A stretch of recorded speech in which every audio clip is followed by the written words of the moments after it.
मैं समझता हूं कि वो जो है राष्ट्रवाद चिंतन है, बल्कि वहां देखा जाए तो जो अलीगढ़ ने जो पैदा किया है, अलीगढ़ ने हमेशा नेशनलिस्ट काउज और जो रैशनल काउज है और जो कम्युनल हार्मनी के काउज है उसको बढ़ाने का काम किया है। एक तबका है जो, जैसा मैंने कहा कि आज़ादी के वक्त में एक तबका ज़रूर था जिसको जो टू नेशन थ्योरी का सपोर्ट करता था, वो चला गया। अब वहाँ कुछ है नहीं।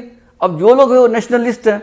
तो जितने लोग हैं वो राष्ट्रवाद हैं, राष्ट्रवाद को सपोर्ट करने वाले हैं, और ऐसी कोई चिंतन वहाँ नहीं है, कोई ऐसी हवा नहीं दी जाती है जो हमारे एंटी नेशनल हो या फिर हमारे राष्ट्रवाद के खिलाफ कोई बात करता हो। ऐसी कोई बात नहीं है, क्योंकि जो लोग भी कंट्रीब्यूट कर रहे हैं वो देश के लिए कर रहे हैं। चाहे वहाँ खुशबू मिर्जा जो वहाँ की जो हमारा चंद्रायन प्रोग्राम है उसकी वो प्रोडक्ट है, वो अलीगढ़ की प्रोडक्ट है, जो चंद्रायन के प्रोग्राम में वो हिस्सा बनी, जिसके बारे में किताब भी लिखी राहत अबरार साहब अलीगढ़ के ही हैं। उन्होंने लिखा चिलमन से चांद तक। उसके पीछे कहानी ये है कि शुरू में अलीगढ़ में जो लड़कियों की तालीम दी जाती थी तो टीचर एक तरफ होते थे और लड़कियां जो है वो दूसरी तरफ होती थी, बीच में पर्दा डाल दिया जाता था, उसको चिलमन बोलते हैं।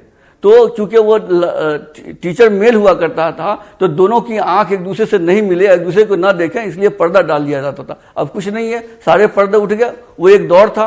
अब वो लड़कियां वहां एक साथ बैठ के पढ़ती हैं, एक साथ लाइब्रेरी में जाती हैं। तो वो चिलमन था, चिलमन से चांद तक का सफर अलीगढ़ ने तय कर लिया। इसलिए अब कोई रूढ़िवादिता नहीं है और कोई ऐसी बात नहीं है कि जो बैकवर्डनेस हो। आप वहां जाके देखिए, सब मॉडर्न थिंकिंग के लोग हैं और बिल्कुल जैसे हम आप हैं वैसी अंदाज में वो रहते हैं और वो उसी सोच को लेकर आगे बढ़ रहे हैं।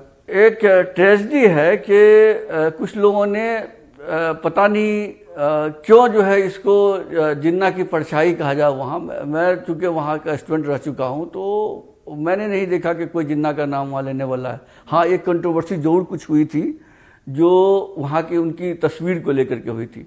और उसके पीछे बैकग्राउंड ये है कि वहाँ का यूनियन क्लब है, यूनियन क्लब का हॉल है। वहाँ जो भी बड़े लोग आए, बड़े लोग आते हैं, गांधी जी, नेहरू, मौलाना आज़ाद, अंबेडकर, जो भी गए, स्टूडेंट यूनियन उनको फेलिसिटेट करता है, उनकी तस्वीर लगाता है और वहाँ अपने दीवार पर वो तस्वीर लगाते हैं। तो जिन्ना भी आज़ादी से पहले वहाँ जाते रहे, वो एक बार गए, उन लड़कों ने फेलिसिटेट किया और उनकी तस्वीर लगा दी। बस इतना सा है। न तो उनके नाम, जिन्ना के नाम से कोई डिपार्टमेंट है, न तो उनके नाम से कोई सेमिनार होता है, न उनके नाम से कोई रिसर्च कर रहा है। वहाँ एक तस्वीर लगी हुई है। वैसी तस्वीर तो दुनिया में और हिंदुस्तान में कई जगह है जिन्ना की। आप दूर क्यों जाते हैं? बॉम्बे में चल के देखिए, जो हाईकोर्ट है, अपना हाईकोर्ट के म्यूजियम में जिन्ना की क्या क्या चीज़ें हैं। उसके बाद उसको छोड़िए, जो जिन्ना हाउस है अभी वो जिन्ना हाउस ही कहलाता है। ये अलग बात है, कंट्रोवर्सी है, उसको वो ऐसे पड़ा हुआ है और वो जो है वो बहुत खूबसूरत बंगला है वहाँ वो जिन्ना का, लेकिन वो यूं ही पड़ा हुआ है। तो वो जिन्ना की चीज़ है वो। तो मैं समझता हूँ कि उसको लेके कोई ऐसा इशू बनाना ये कोई मुनासिब बात नहीं है। वहाँ जिन्ना का कुछ भी नहीं है वहाँ।